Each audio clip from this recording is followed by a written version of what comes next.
شرور أنفسنا ومن سيئات أعمالنا من يهده الله فلا مضل له ومن يضلله فلا هادي له ونشهد أن لا إله إلا الله وحده لا شريك له ونشهد أن محمدًا عبده ورسوله أما بعد فإن خير الحديث كتاب الله وخير الهدي هدي محمد صلى الله عليه وسلم وشر الأمور محدثاتها وكل محدثة بدعة وكل بدعة ضلالة وكل ضلالة في النار اللهم صل على محمد وعلى آل محمد كما صليت على إبراهيم وعلى آل إبراهيم إنك حميد مجيد اللهم بارك على محمد وعلى آل محمد كما باركت على إبراهيم وعلى آل إبراهيم إنك حميد مجيد فقد قال الله تبارك وتعالى في القرآن المجيد والفرقان الحميد أعوذ بالله السميع العليم وبوجهه الكريم وسلطانه القديم من الشيطان الرجيم بسم الله الرحمن الرحيم يوم لا ينفع مال ولا بنون إلا من أتى الله بقلب سليم رب اشرح لي صدري ويسر لي أمري واحلل عقدة من لساني يفقه قولي سبحانك لا علم لنا إلا ما علمتنا إنك أنت العليم الحكيم اللهم انفعنا بما علمتنا وعلمنا ما ينفعنا وزدنا علما اللهم إنا نعوذ بك من علم لا ينفع ومن قلب لا يخشع ومن نفس لا تشبع ومن دعوة لا تسمع ہر قسم کی تعریفات و تحمیدات، تسبیحات و تقدیسات، تہلیلات و تمجیدات اور تہنیات و تکبیرات اس اللہ جل جلالہ عم نوالہ کے لیے جس کی جتنی بھی تعریفیں بیان کی جائیں، جس کی جتنی بھی حمد و ثنا بیان کی جائے اور جس کی جتنی بھی تحسین و ستائش بیان کی جائے اور جس کے لیے جتنے بھی شکریہ کے کلمات ادا کیے جائیں کم ہیں۔ حق یہ ہے کہ حق ادا نہیں ہو سکتا۔ حمد و ثنا کے بعد درود و سلام نازل ہوں دونوں جہانوں کے سردار پیغمبر آخر الزماں حضرت محمد مصطفیٰ صلی اللہ تعالی علیہ وآلہ وسلم کی ذات اقدس پر، جسد اقدس پر، روح اقدس پر، بے شمار بے حد و حساب، ان گنت لا تعداد کہ جنہیں اللہ تعالیٰ نے ساری کائنات کے لیے رہبر، رہنما اور تمام جہان والوں کے لیے رحمت بنا کے بھیجا ہے۔ مختصر سی حمد و صلات کے بعد قرآن مجید کی ایک سورۃ الشعراء کی آیت نمبر 88 اور 89 آپ کے سامنے تلاوت کی ہے۔ اللہ تعالیٰ سے دعا ہے اللہ مجھے اور آپ کو، ہم سب کو قرآن مجید کا فہم اور قرآن مجید کی صحیح سمجھ عطا فرما دے، اور جمعے کی وساطت سے جو ایک موقع ملتا ہے قرآن و حدیث کی باتیں اور نصیحتیں سننے اور سنانے کا، سمجھنے اور سمجھانے کا، اللہ تعالیٰ اس موقع سے ہمیں زیادہ سے زیادہ فائدہ حاصل کرنے کی توفیق عطا فرمائے۔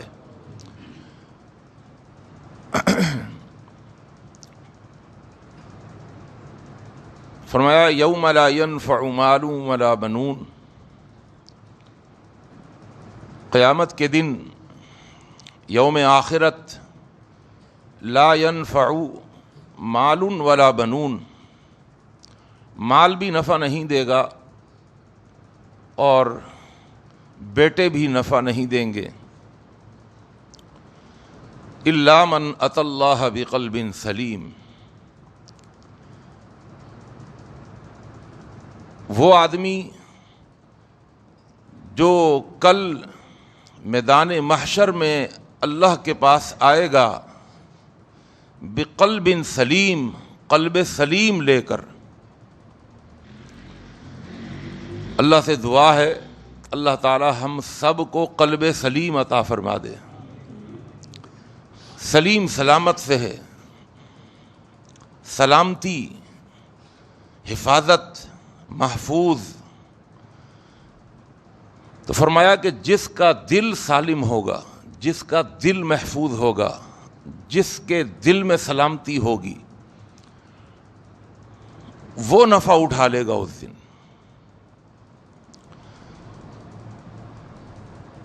تو معلوم یہ چلا اس آیت سے کہ دل کی سلامتی بہت ضروری ہے میدان محشر میں نفع اٹھانے کی، فائدہ اٹھانے کی، دل کی سلامتی۔ اور دل کو ہم سب جانتے ہیں کہ تمام اعضائے رئیسہ کا بھی سردار ہے۔ اعضائے رئیسہ، سر، دماغ، آنکھیں، یہ اعضائے رئیسہ کہلاتے ہیں۔ رئیس کہتے ہیں سردار کو عربی زبان میں۔ اعضائے رئیسہ وہ اعضاء جو تمام بقیہ اعضاء کے سردار ہیں۔ اور جب ہم دل کی طرف دیکھتے ہیں تو پتہ یہ چلتا ہے کہ دل صرف اعضائے رئیسہ میں سے ایک عضو نہیں ہے، بلکہ دل جو ہے وہ رئیس الرؤساء ہے، وہ سرداروں کا بھی سردار ہے، سرداروں کا بھی سردار۔ اور آج کی میڈیکل سائنس نے تو اس بات کو پروف کر دیا ہے، ہر انسان جانتا ہے۔ آج سے 4-5 مہینے قبل جب والد محترم حیات تھے اور ان کا علاج چل رہا تھا، بظاہر فزیکلی طور پر بہت فٹ تھے، اچھی صحت تھی، سب کچھ تھا۔ آخری دنوں میں انہی کے شاگرد نے کہا کہ مجھے انہوں نے قرآن پڑھایا ہے، انہیں میرے پاس لے آئیں، میں ڈاکٹر ہوں، میرا ہاسپٹل ہے، میں انتہائی نگہداشت میں رکھوں گا، میں خود خیال کروں گا۔ اور پھر جب سارے ٹیسٹ اور رپورٹیں، جب پوری فائل کی اسٹڈی کی تو کہنے لگے مولوی صاحب آپ یقین جانیے بڑی محبت ہے آپ کے والد محترم سے اور ان سے بڑی عقیدت ہے، لیکن میں انتہائی درجے کا مجبور ہوں۔ بھائی کیا ہوا، کیا مسئلہ ہے؟ کہا آپ کو پتہ ہے اور اب مجھے بھی پتہ چلا کہ دل جو ہے صرف 20% کام کر رہا ہے۔ تمام اعضاء کا دار و مدار دل کی سلامتی پر ہے۔ اور یہ دل ایسی چیز ہے، اس کو بس سنبھال کے رکھنا ہوتا ہے۔ یہ ایک دفعہ 30% پر آ گیا، 20% پر آ گیا تو کہنے لگے آپ یقین جانیے گا کہ پوری باڈی اور جسم کے سارے اعضاء وہ بھی 100 سے نکل کر نیچے آتے آتے وہ بھی 20% پر آ جاتے ہیں۔ اور جب سارے عضو اور سارے اعضاء دل کی کمزوری سے کمزور ہو جاتے ہیں تو پھر اندر ٹوٹ پھوٹ کا شکار ہو جاتا ہے، انسان کی باڈی ٹوٹ پھوٹ کا شکار ہو جاتی ہے۔ ابھی جگر خراب ہو گیا، ابھی لیور خراب ہو گیا، ابھی لبلبے نے کام کرنا چھوڑ دیا، ابھی شوگر ختم ہو گئی، ابھی شوگر بڑھ گئی، ابھی بلڈ پریشر ہائی ہو گیا، ابھی اللہ اکبر، ابھی انتہائی درجے کا بلڈ پریشر گر گیا، ابھی پھیپھڑے کام نہیں کر رہے، اللہ اکبر۔ پتہ یہ چلا کہ دل تمام اعضائے رئیسہ کا بھی سردار ہے. اور اللہ کے پیغمبر حضرت محمد مصطفیٰ صلی اللہ علیہ وسلم کی اس حدیث کو سامنے رکھیں تو تمام اعضائے رئیسہ یہ دل کی فوج ہیں، یہ دل کی اطاعت کرتے ہیں، اور دل جو بھی حکم دیتا ہے اس کے حکم کو بجا لاتے ہیں. اگر دل صالح ہے تو پوری فوج صالح ہے، اور اگر دل صالح نہیں ہے، دل میں فساد ہے، تو پوری فوج میں فساد ہے.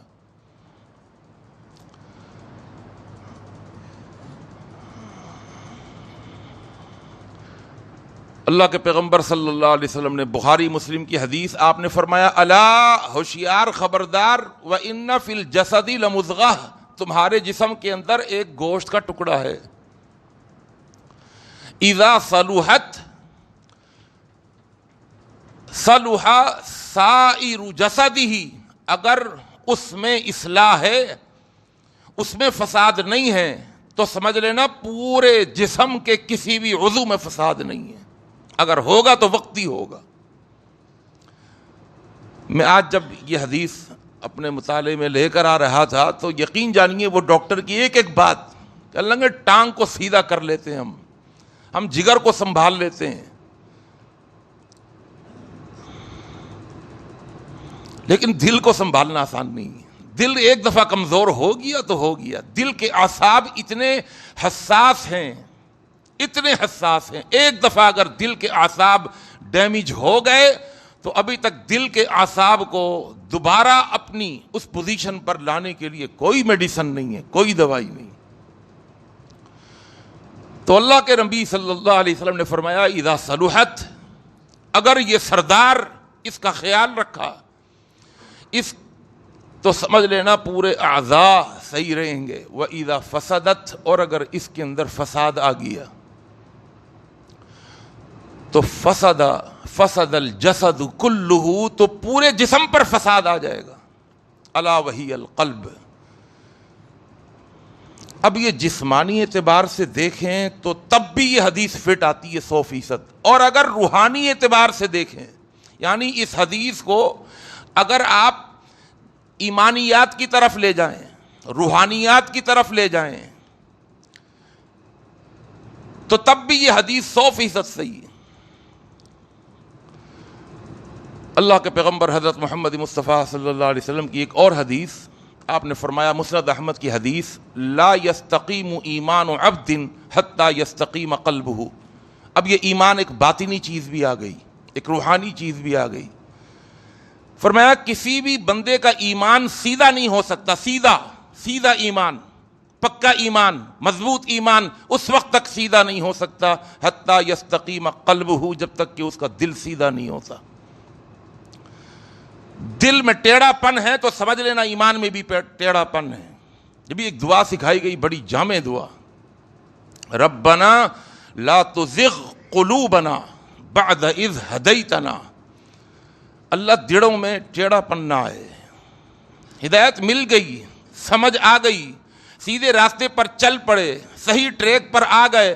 اللہ اب اسی ٹریک پر، اسی سیدھے راستے پر، اسی صراط مستقیم پر ہی گامزن رکھنا. ربنا لا تزغ قلوبنا بعد اذ ہدیتنا. فرمایا لا یستقیم ایمان عبد حتی یستقیم قلبہ ولا یستقیم قلبہ حتی یستقیم لسانہ. وہی اعضاء آپس میں ایک دوسرے سے کنیکٹڈ ہیں. اللہ کے پیغمبر صلی اللہ علیہ وسلم نے فرمایا دل کو ٹیڑھا کرنے کا سب سے بڑا ذریعہ اور سب سے بڑی وجہ اور سب سے بڑا سبب یہ زبان ہے. تو دل کو سیدھا رکھنے کے لیے اپنی زبان کو سیدھا رکھنا ہوگا. زبان کی درستگی کیا ہے؟ زبان کا سیدھا سیدھا چلنا کیا ہے؟ اس زبان سے جھوٹ نہ بولیں، سچ بولیں، دغا نہ دیں، دھوکہ نہ دیں، گالیاں نہ دیں، چغلیاں نہ کھائیں، غیبت نہ کریں، الزام نہ لگائیں، بہتان نہ لگائیں، افترا نہ باندھیں. بہت سارے گناہ جو انسان کی زبان سے سرزد ہوتے چلے جاتے ہیں، جس کی وجہ سے زبان سیدھے ٹریک سے اور صحیح ٹریک سے ہٹ جاتی ہے، اور جب زبان ہٹتی ہے تو پھر دل بھی ہٹتا ہے، اور جب دل ہٹتا ہے تو پورا وجود سیدھا نہیں رہتا، اور سارے اعضاء میں بگاڑ پیدا ہو جاتا ہے۔ آنکھوں کے اندر بگاڑ آ جائے گا، پھر کانوں میں بگاڑ آ جائے گا۔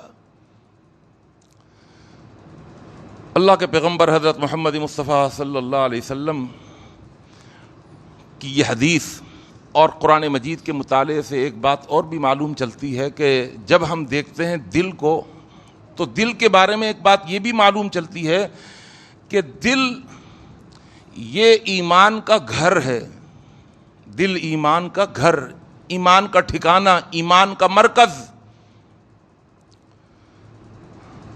وَلَكِنَّ اللَّهَ حَبَّبَ إِلَيْكُمُ الْإِيمَانَ وَزَيَّنَهُ فِي قُلُوبِكُمْ، ایمان کو اللہ نے تمہارے دلوں کی زینت بنایا ہے۔ ایمان دل کے اندر ہوتا ہے، اسلام پورے وجود پر ہوتا ہے، لیکن ایمان وہ دل کے اندر ہوتا ہے۔ قرآن مجید میں اللہ نے فرمایا قالت الاعراب آمنا، گاؤں اور دیہات کے لوگ آئے اور آنے کے بعد کہنے لگے آمنا، ہم ایمان لے آئے۔ قل، اے نبی ان سے کہیے لم تؤمنوا، ایمان نہیں ہے ابھی تمہارے پاس، ہم تو ایمان لے آئے، ہم نے تو کلمہ پڑھ لیا، نمازیں پڑھنی شروع کر دیں، فرما برداری کرنی شروع کر دی، اطاعت گزاری کرنی شروع کر دی۔ اللہ نے قرآن میں فرمایا اے نبی ان سے کہیے، یہ کہتے ہیں ہم ایمان لے آئے، قل کہیے لم تؤمنوا، ایمان نہیں لائے، ولیکن قولوا اسلمنا، یوں کہو کہ ہم مسلمان ہو گئے۔ اللہ ایمان تو لائے ہیں، کہا نہیں یہ ایمان نہیں لائے۔ وَلَمَّا يَدْخُلِ الْإِيمَانُ فِي قُلُوبِكُمْ، ابھی تک تو ایمان دل میں داخل ہی نہیں ہوا۔ ایمان کا داخلہ وہ دل میں ہوتا ہے، ایمان کا گھر دل ہے، ایمان کا مرکز دل ہے۔ اور کیا شان ہے دل کی کہ اللہ کی نظر کا مرکز بھی دل ہے، اللہ کی نظر کا مرکز، یعنی یہ دل اللہ کا منظور نظر ہے۔ اللہ دل میں دیکھتا ہے، دل میں جھانکتا ہے، دل میں دیکھتا ہے۔ اللہ کے پیغمبر حضرت محمد مصطفیٰ صلی اللہ علیہ وسلم کی ایک حدیث، صحیح مسلم کی حدیث، فرمایا ان اللہ لا ينظر الى صورکم ولا الى اجسامکم، کسی کی کتنی چوڑی باڈی ہو، کتنا لمبا قد ہو، اللہ فرماتا ہے میں تمہارے جسموں کی طرف نہیں دیکھتا، کتنا چہرہ خوبصورت ہو، اللہ فرماتا نہیں میں نہیں دیکھتا۔ لا ينظر الى صورکم، چہرے کی طرف نہیں دیکھتا، ولا الى اجسامکم، تمہارے جسموں کی طرف نہیں دیکھتا، ولا الى اموالکم، تمہارے مال و دولت کی طرف نہیں دیکھتا۔ اللہ پھر کہاں ہے تیری نگاہ، کہاں پڑتی ہے؟ فرمایا ولکن ينظر الى قلوبکم واعمالکم، میں تمہارے دلوں کی طرف دیکھتا ہوں، واعمالکم، اور تمہارے عملوں کی طرف دیکھتا ہوں۔ دل کے بارے میں قرآن و حدیث میں بہت سارا، اگر آپ قرآن و حدیث کا مطالعہ کریں بہت سارا مواد آپ کو ملے گا۔ اللہ کے پیغمبر صلی اللہ علیہ وسلم نے ایک موقع پہ فرمایا التقوی ہاہنا، التقوی ہاہنا، واشار الی صدرہ، فرمایا تقوی یہاں ہوتا ہے، تقوی یہاں ہوتا ہے۔ صحابہ دیکھ رہے ہیں کہاں؟ وَأَشَارَ إِلَىٰ صَدْرِهِ، اپنے ہاتھ سے اشارہ کیا اپنے سینے کی طرف، یہاں جو سینے کے اندر جو دل ہے، تقوی دل کے اندر ہوتا ہے۔ ہم تقوی کو داڑھی میں دیکھتے ہیں، ہم تقوی کو ٹخنے سے اوپر پجامے میں دیکھتے ہیں، ہم تقوی کو تسبیحوں میں دیکھتے ہیں، ہم تقوی کو جبے اور قبے میں دیکھتے ہیں، ہم تقوی کو پگڑی میں تلاش کر رہے ہوتے ہیں۔ ہم نے پگڑی کو تقوی کا معیار بنایا ہوا ہوتا ہے، ہم نے رومال کو تقوی کا معیار بنایا ہوا ہوتا ہے، داڑھی کو تقوی کا معیار بنایا ہوا ہوتا ہے۔ فرمایا ولیکن یہ تقویٰ جو ہے یہاں ہوتا ہے، دل کے اندر ہوتا ہے. اور اللہ کے پیغمبر حضرت محمد مصطفیٰ صلی اللہ علیہ وسلم کی احادیث میں آپ کو سناؤں گا. قرآن و حدیث کے مطالعے سے یہ بات معلوم چلتی ہے کہ اعمال کا تفاضل، جو انسان عمل کرتا ہے، اعمال کا تفاضل وہ دلوں کے تفاضل سے ہے. اعمال کا تفاضل دلوں کے تفاضل سے ہے. کیا مطلب؟ ہم بہت سارے لوگ ایک کام سب مل کے کر رہے ہوتے ہیں، جیسے نماز پڑھ رہے ہوتے ہیں. سب نے نماز پڑھی، ظہر کی سب نے نماز پڑھی، مسجد میں ایک ساتھ نماز پڑھی، جماعت سے پڑھی، عصر کی، مغرب کی، عشاء کی، جمعے کی. سب کا عمل دکھنے میں ایک جیسا ہے، کرنے میں ایک جیسا ہے، ایک ہی وقت میں اس کا صدور ہوا ہے، ایک ہی وقت میں اس کا ظہور ہوا ہے. لیکن اللہ فرماتا ہے نہیں، یہ سارے نماز پڑھنے والے جنہوں نے ایک ہی وقت میں تکبیر تحریمہ کہی، ایک ہی وقت میں کھڑے ہوئے، ایک ہی وقت میں رکوع، ایک ہی وقت میں ایک ساتھ سجدہ، ایک ساتھ تشہد، ایک ساتھ انہوں نے سلام پھیرا ہے، لیکن ان میں فرق ہے. کوئی کسی پر فضیلت لے گیا. ان نمازیوں میں جنہوں نے ایک ساتھ شروع کی، ایک ساتھ ختم کی، جن کی ابتدا ایک، جن کی انتہا ایک، اس کے باوجود ان کے عملوں میں تفاضل ہے، تفاوق ہے. کسی کا عمل بڑھ گیا، کسی کا گھٹ گیا. دکھنے میں تو سب کا ایک جیسا عمل ہے. ارے کیسے بڑھ گیا بھائی، کیسے گھٹ گیا؟ ایک ساتھ کھڑے ہو کر پاؤں سے پاؤں ملا کر، کندھے سے کندھا برابر کر کے تکبیر تحریمہ سے لے کر آخر تک ساتھ تھے. کہا نہیں، اعمال کا تفاضل ہے، اعمال کا فرق ہے. اللہ کیسے فرق ہو گیا؟ کوئی فرق نہیں نظر آ رہا. کہا دل کا فرق، اور دل کا تفاضل نے اس کے عمل کے اندر بھی فرق پیدا کر دیا. اور یہ اپنی طرف سے نہیں، اللہ کے رسول صلی اللہ علیہ وسلم کی حدیث شاید نہ پہلے آپ نے سنی ہو.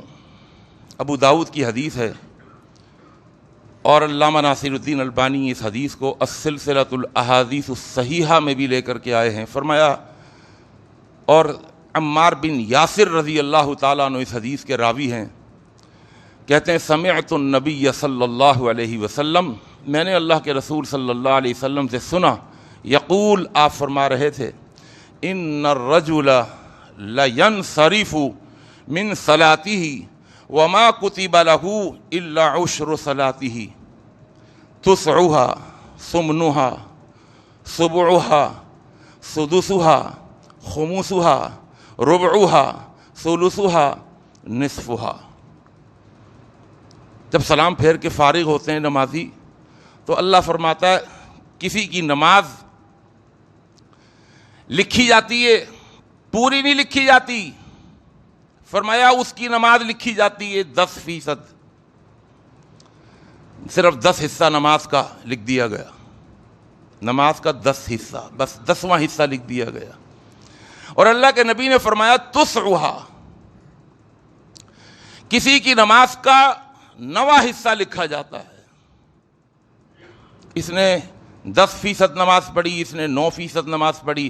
اور اللہ کے پیغمبر بھی تشریح کرتے چلے گیا، فرمایا ثمنها 8% نماز پڑھی، سبعها 7% نماز پڑھی، 6% نماز پڑھی، 5% نماز پڑھی، ربعها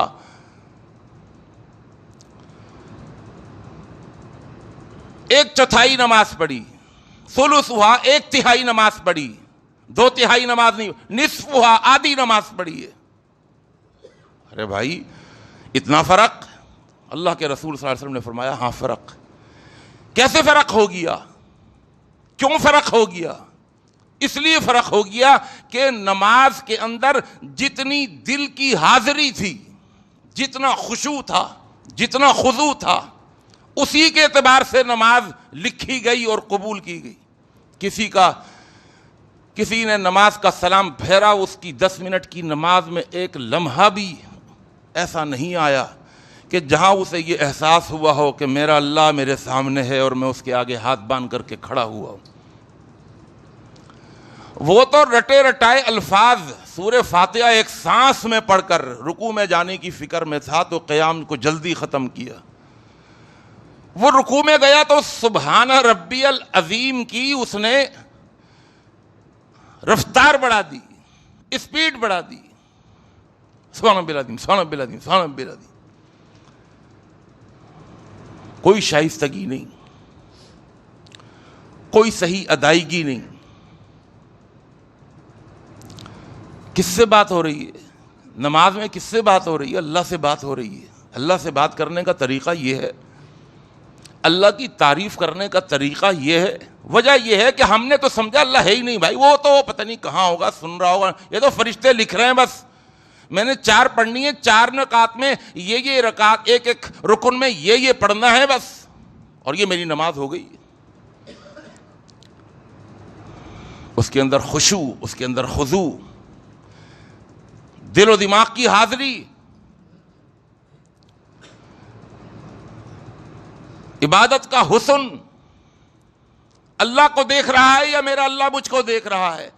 جس کا یہ تصور جتنا مضبوط ہوتا چلا گیا وہ اتنا ہی نماز کے اندر بڑھتا چلا گیا، یہ تفاضل قائم ہو گیا، ایک دوسرے پر پیورٹی حاصل ہو گئی، ترجیح حاصل ہو گئی۔ اس کی نماز اس سے بڑھ کر، اس کی نماز اس سے بڑھ کر، اور اسی طرح اس کی نماز اس سے کم تر، اس کی نماز اس سے کم تر۔ تو بظاہر ہماری نماز ایک ہی وقت میں ایک جیسی ہوتی ہے، لیکن وہ فرق کے ساتھ قبول ہوتی ہے، فرق کے ساتھ لکھی جاتی ہے۔ دل کے اندر جب ہم اور غور کرتے ہیں تو پتہ چلتا ہے کہ ایک حدیث انما الاعمال بالنیات، اعمال کا دار و مدار تو نیتوں پر ہوتا ہے، اور جب ہم نیت کو دیکھتے ہیں تو نیت تو دل کے ساتھ جڑی ہوئی ہے۔ اگرچہ کچھ لوگوں نے نیت کو زبان کے ساتھ جوڑ دیا۔ مفتی طارق مسعود کا میں بیان سن رہا تھا، اللہ انہیں جزائے خیر دے، انہوں نے بھی کہا کہ بھائی کہیں قرآن و حدیث میں یہ نیت کے الفاظ نہیں ہیں،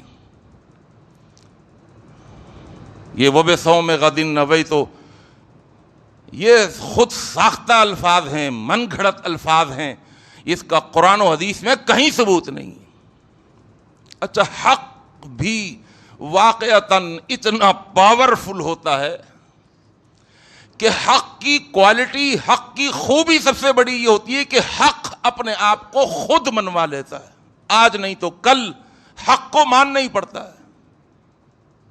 وقتی طور پر آپ انکار کر دیں، تعصب کی عینک لگا کر آپ چھوڑ دیں حق کو، بے شک چھوڑ دیں، لیکن ایک وقت آئے گا حق اپنی حقانیت کو، اپنی حقیقت کو خود منوا لیتا ہے۔ اللہ بھی قرآن میں کہتا ہے میرے نہ ماننے والے نہ مانے مجھے، میرے نہ ماننے والے نہ مانے مجھے، لیکن میں تو حق ہوں، حق بولتا ہوں، حق اتارتا ہوں، حق کتاب، اور میں خود بھی حق ہوں، الحق المبین۔ اللہ کی صفت الحق۔ اللہ قرآن میں فرماتے ہیں سنوریہم آیاتنا فی الآفاق۔ انسان کی عقل نہیں مانتی تھی، میاں کیسے ممکن ہے انسان کی زبان سے نکلے ہوئے الفاظ لکھے جا رہے ہیں، نوٹ کیے جا رہے ہیں۔ ما یلفظ من قول الا لدیہ رقیب عتید، ایک لفظ بھی ایسا نہیں ہے تمہاری زبان سے نکلے اور فرشتے نہ لکھیں۔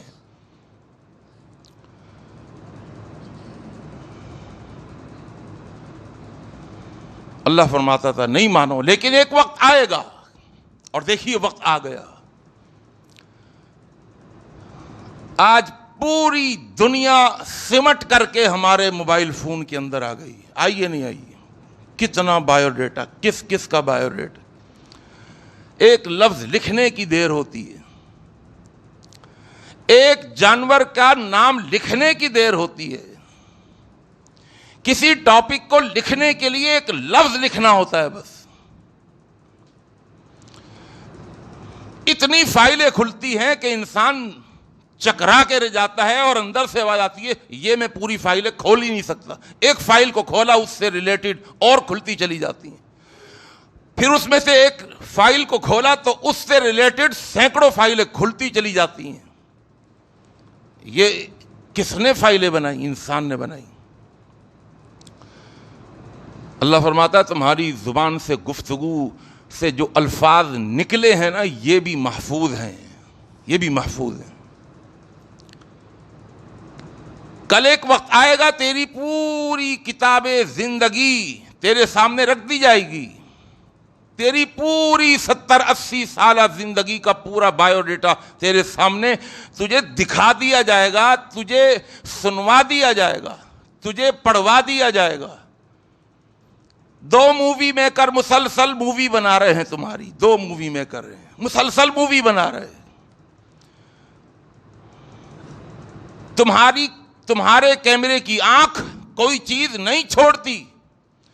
یہ تم انسانوں کا بنایا ہوا کیمرہ ہے. جو کیمرے میں نے ان کو دیے ہیں اس کی آنکھ کوئی چیز نہیں چھوڑتی. تمہارا سونا، تمہارا جاگنا، تمہارا ہنسنا، تمہارا رونا، تمہارا اٹھنا، تمہارا بیٹھنا، تمہارا چلنا، ایک ایک زندگی کا ایک ایک حصہ اس میں ریکارڈڈ ہے. اور اللہ فرمائے گا کل قیامت کے دن میرے بندے میرے پاس آئے گا، میں تیری زندگی کی پوری فلم تجھے دکھاؤں گا.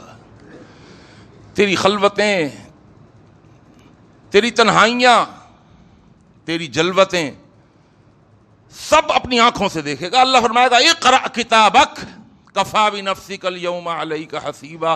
آج حساب کا دن ہے، میں حساب کئی انداز سے کروں گا. ایک حساب و کتاب کا انداز میرا یہ بھی ہے کہ میں تجھ سے کہوں گا اپنا حساب خود کر کے بتا.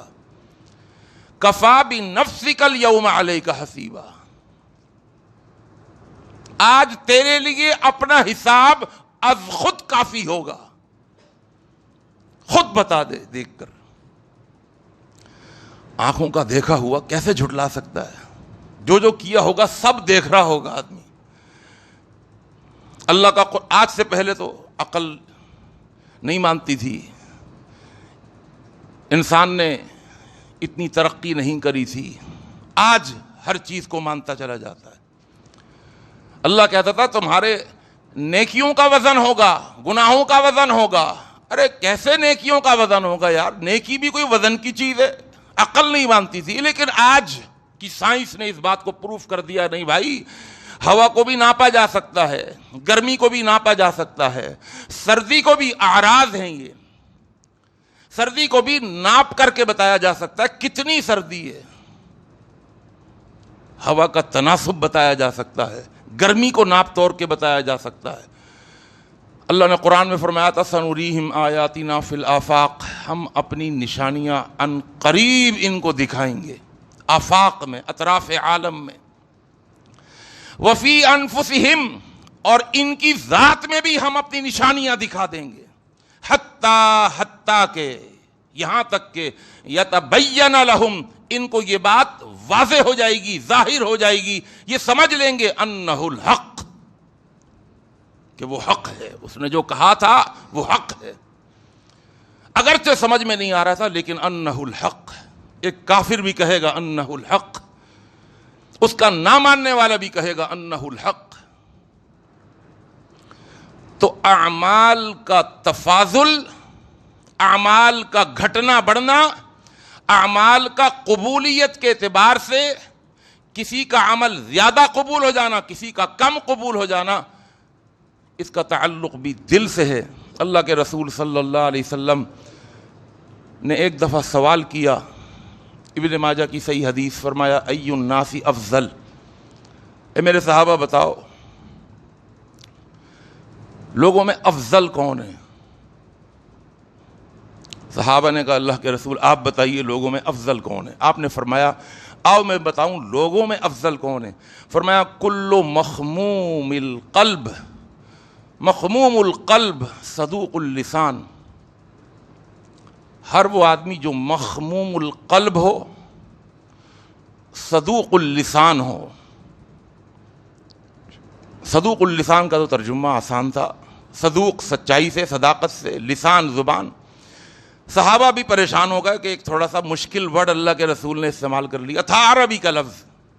قالو، صحابہ نے کہا صدوق اللسان نعرفہ، ہم صدوق اللسان کو تو جانتے ہیں، زبان کی سچائی کو سمجھتے ہیں، لیکن اے اللہ کے نبی فما مخموم القلب، یہ مخموم القلب کیا ہے، اس کو ذرا کھولیے، اس کی ذرا وضاحت کیجئے۔ قال، آپ نے فرمایا آؤ میں بتاؤں مخموم القلب کون ہوتا ہے، هو التقی النقی لا اسم فیہ ولا بغی ولا غل ولا حسد۔ مخموم القلب وہ ہے کہ جس کے دل کے اندر التقی تقوی ہو، النقی، نقی کہتے ہیں صفائی اور ستھرائی ہو، ٹرانسپیرنٹ، چمکدار، اس کے اندر گندگی نہ ہو، غلاظتیں نہ ہوں، نجاستیں نہ ہوں، آلائشیں نہ ہوں، بدبو نہ ہو، اس کی صفائی ستھرائی۔ بھئی کون سی رنجشیں، کون سی آلائشیں اور کون سی نجاستیں ہیں جو دل کے اندر ڈیرہ ڈال دیتی ہیں اور دن کو گندا کر دیتی ہیں؟ دل کی نجاستیں، غلاظتیں اور دل کو برباد کر دینے والی، دل کو سڑا دینے والی یہ غلاظتیں، حسد، کینہ، بغض، عداوت، دشمنی، نفرت، سختی۔ فرمایا النقی، صاف ستھرا دل، لا اسم فیہ، جس میں گناہ نہ ہو، ولا بغی، جس میں بغی نہ ہو، بغی میں نے بتایا تھا بغی کا معنی، ولا غل، کوئی خیانت نہ ہو، ولا حسد، کسی سے کوئی حسد نہ ہو۔ یہ حدیث السلسلۃ الاحادیث الصحیحہ میں بھی لے کر کے آئے ہیں علامہ ناصر الدین البانی، اور وہ حدیث ایک اور آپ کو میں سنا چکا ہوں، بتا چکا ہوں کہ اللہ کے نبی صلی اللہ علیہ وسلم کی ایک حدیث ہے بخاری مسلم کی، صحابہ کہتے ہیں کننا جلوساً مع رسول اللہ صلی اللہ علیہ وسلم، ہم بیٹھے ہوئے تھے اللہ کے رسول صلی اللہ علیہ وسلم کے ساتھ، آپ نے فرمایا یطلع الآن علیکم من هذا الفج رجل من اہل الجنہ، اس گلی سے ایک شخص آ رہا ہے، اگر کوئی زندہ جنتی دیکھنا چاہتا ہے تو دیکھ لے۔ صحابہ کہتے ہیں ہم نے دیکھا تو ایک صحابی وہ آ رہے تھے، ہم نے دیکھا اور ان کی قسمت پر ہم نے بڑا رشک کیا۔ تنطف لحیتہ من ماء وضوئہ، وضو کر کے آ رہے تھے مسجد کی طرف، گلی سے نکلے، ہم نے دیکھا یہ تو ہمارے ساتھ اٹھنے بیٹھنے والا، لیکن اللہ کے پیغمبر فرماتے ہیں جنتی دیکھ لو، اللہ نے مجھے وحی کے ذریعے بتایا ہے کہ اپنے صحابہ کو بتا دیں جنتی دیکھنا ہو تو دیکھ لیں۔ دوسرا دن ہوا، اللہ کے پیغمبر نے فرمایا میرے صحابہ اللہ نے وحی بھیج کر مجھے بتایا ہے ابھی کہ ابھی اس گلی سے جو نکلے گا وہ جنتی ہے۔ فطلع الرجل بعینہ، وہی آدمی جو کل آیا تھا آج پھر آ گیا۔ اتفاق کی بات تیسرا دن ہوا، اللہ کے پیغمبر نے پھر فرمایا اللہ نے وحی بھیجی ہے میرے صحابہ کسی زندہ جنتی کو دیکھنا چاہتے ہو دیکھو، آ رہا ہے اس گلی سے بھی نکلے گا۔ وہی دو دن سے آ رہا تھا، وہ تیسرے دن بھی نکلا۔ اللہ دیکھ رہا ہے اس بندے کو، کیا تھا آخر اس بندے میں ایسا کہ اللہ دکھوا بھی رہا ہے، جنتی ہونے کی بشارتیں سنوا رہا ہے نبی کی زبانی۔ کیا ایسا عمل کرتا تھا؟ ایک صحابی رسول، انہوں نے ٹھان لی کہ میں اس کو دیکھوں گا، واچ کروں گا، اس کے ساتھ رہوں گا، کیا عمل کرتا ہے ایسا جو میں نہیں کرتا۔ مل گئے، ملاقات کی، کہا آپ کے ساتھ رہنا چاہتا ہوں، رکھیں گے اپنے ساتھ؟ کہا ٹھیک ہے۔ دن میں ساتھ، رات میں ساتھ، دوسرا دن، دوسری رات، تیسرا دن، تیسری رات۔ وہ صحابی کہتے ہیں، یہ صحابی تھے سیدنا عبداللہ بن عمر بن عاص رضی اللہ تعالی عنہ۔ کیا ان میں لگن تھی، تڑپ تھی کہ جو کام یہ کرتا ہے میں بھی وہی کرنے لگوں۔ 3 دن 3 راتیں گزار دیں، کوئی خاص کوالٹی نہیں دیکھی۔ وہ تو سمجھے تھے کہ رات کو بہت لمبی تہجد پڑھتے ہوں گے، کیا کیا پڑھتے ہوں گے، کون کون سے وظیفے، وہ تو رات کو سوتے رہے۔ 3 دن کے بعد کہا اچھا جی السلام علیکم، جا رہا ہوں۔ انہوں نے پوچھا بھائی خیریت ہے؟ میں بھی نوٹس کرتا رہا کہ مجھے مسلسل واچ کر رہے ہو, مسلسل دیکھ رہے ہو کنکھیوں سے. آدمی جب کسی کی جاسوسی کرتا ہے تو پتہ ہی چل جاتا, دیکھ رہے. پورا واقعہ سنایا کہ آپ کو 3 دفعہ زبان نبوت سے جنتی ہونے کی بشارتیں ملی ہیں. اردت, میں نے چاہا, ان آوی الیکا, کہ میں آپ کے پاس آ جاؤں, لانظر عملک, تاکہ آپ کا عمل دیکھ سکوں. فلم ارک تعمل کبیرۃ, میں نے تو آپ میں کوئی بڑا عمل, کوئی بڑی کوالٹی, کوئی خاص کوئی ایسا عمل وظیفہ تو آپ کو کرتے ہوئے نہیں دیکھا. کہنے لگے جو تم نے دیکھا ہے بھائی وہی عمل ہے, میرا تو کوئی خاص ایسا عمل نہیں ہے. کہتے ہیں فلما ولیت, جب میں پیٹھ موڑ کر ان سے جانے لگا, دعانی, انہوں نے مجھے بلایا. کہنے لگے ما ہوا الا ما رأیت, بس وہی ہے جو تو نے میرے اندر دیکھا 3 دن اور 3 راتیں, ایک اور بھی چیز ہے جو تجھے نظر نہیں آئی. ارے بھائی وہی تو دیکھنے آیا تھا, بتائیے.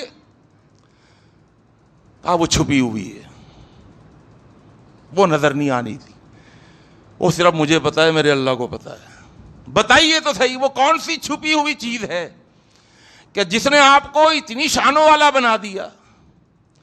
کہنے لگے غیر انی لا اجد لاحد من المسلمین غشا ولا حسدا, میرا دل صاف ہے, کوئی حسد, کوئی کینہ, کوئی بغض, کوئی عداوت, کوئی دشمنی میرے دل میں نہیں ہے. میرا دل ان ساری نجاستوں سے, غلاظتوں سے, آلائشوں سے, گندگیوں سے پاک, صاف اور صاف ستھرا رہتا ہے. بس یہی وہ چیز ہے جس نے مجھے یہ شان عطا کی اور یہ مقام عطا کیا. اور ایک اور آخری حدیث چھوٹی سی, وہ بھی آپ کی نظر کروں. میں نے بھی یہ حدیث جب اسٹڈی میں آئی اور میں نے اپنے بچے کو خبیب کو سنائی تو وہ فوراً کہنے لگے مجھے واٹس ایپ کریں. طبرانی کی حدیث السلسلۃ الاحادیث الصحیحہ میں یہ حدیث آئی ہے. اللہ کے رسول صلی اللہ علیہ وسلم نے فرمایا ان للہ آنیۃ فی الارض, ارے جھنجھوڑ دینے والی حدیث ہے. اللہ کے زمین پر کچھ برتن ہیں. برتن کہاں ہوتے ہیں بھائی؟ کچن میں ہوتے ہیں. برتن کہتے ہی فوراً کپ, چائے کا چمچہ, کٹورا, گلاس, ڈونگا, پتیلا ہے نا, یہ سب فرینک پین, یہ سب سارے دماغ میں آ جاتے ہیں. اللہ فرماتا ہے میرے بھی زمین کے اندر کچھ برتن ہیں, برتن, اللہ کے برتن. بھائی برتنوں کو آدمی کیا کرتا ہے؟ برتنوں کو آدمی استعمال کرتا ہے, برتنوں کو آدمی دھوتا بھی ہے, برتنوں کو اچھی جگہ رکھتا ہے نا. جتنے قیمتی برتن ہوتے ہیں اتنے ان کا خیال کا, ان کو بھائی شوکیس میں رکھو, اس کو کیبنٹ میں رکھو, اس کو الگ سے نہیں. قیمتی برتن ہے. اور جو اللہ کے برتن ہوں گے وہ کیا کم قیمت والے ہوں گے؟ ہے نا. ایک ہم اپنے بنگلے اور کوٹھی میں, اپنے کچن میں جب برتن رکھتے ہیں تو فرانس کے گلاس, فرانس کے کپ, ڈنر سیٹ, بڑے مہنگے, بڑے قیمتی. اور اللہ کے برتن, فرمایا اللہ کے بھی برتن ہے زمین پر. وآنیۃ ربکم, اور تمہارے رب کے جو برتن ہیں, قلوب عبادہ الصالحین, نیک بندوں کے دل ہیں.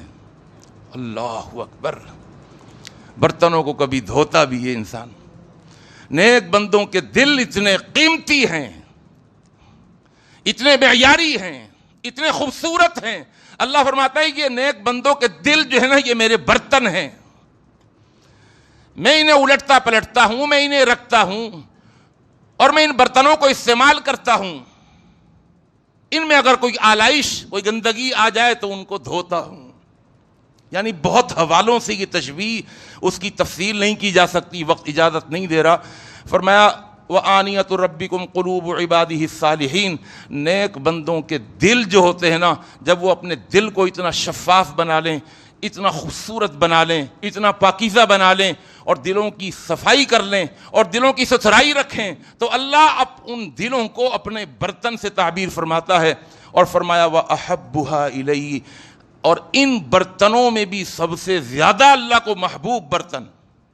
دیکھیے برتنوں میں بھی کچھ محبوب ہوتے ہیں نا, بہت ہی زیادہ قیمتی ہوتے ہیں. ان کو آدمی خاص خاص لوگوں کے لیے نکالتا ہے، خاص خاص لوگوں کے لیے، ہر ایک کے لیے نہیں نکالتا. وہ بھائی ان کو تو الگ سے رکھو یار، یہ نہیں نکالا کرو. فرمایا وَأَحَبُّهَا إِلَيْهِ. اب ان برتنوں میں بھی کچھ برتن اللہ کو بہت پسند ہیں. اللہ وہ کون سے برتن؟ فرمایا أَلْيَنُهَا وَأَرَقُّهَا. جن کے دل اللہ کے برتن، اور خاص طور پر وہ دل جن میں جتنی زیادہ نرمی ہوتی ہے، جتنے رقیق ہوتے ہیں، دل کی نرمی جتنی زیادہ ہوگی وہ دل اللہ کا برتن اللہ کو اتنا ہی پسند ہے، اتنا ہی محبوب ہے. اب ہم موضوع جہاں پر ابھی میرا پہنچا ہے، اب جس پوائنٹ پر میں انتہا کر رہا ہوں اس سے ایک نیا پوائنٹ بڑا سامنے آ گیا کہ پتہ یہ چلا کہ دل کی سختی اللہ کا برتن نہیں ہو سکتا. وہ دل جس کے دل میں سختی ہے وہ اللہ کا برتن نہیں ہو سکتا.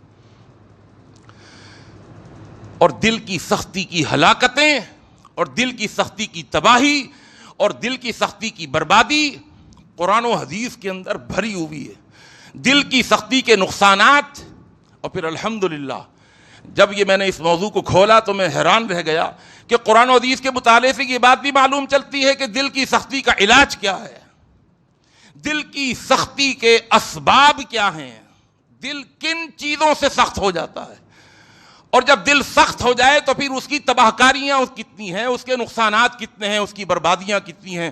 اللہ تعالیٰ سے دعا ہے اللہ رب العالمین احکم الحاکمین ہمارے دلوں کو نرم بنا دے. اللہ تعالیٰ ہمارے دلوں کی اصلاح فرما دے. دلوں کی اصلاح سے پورے جسم کی اصلاح ہو جاتی ہے. اللہ ہمارے پورے جسم کی اصلاح فرما دے.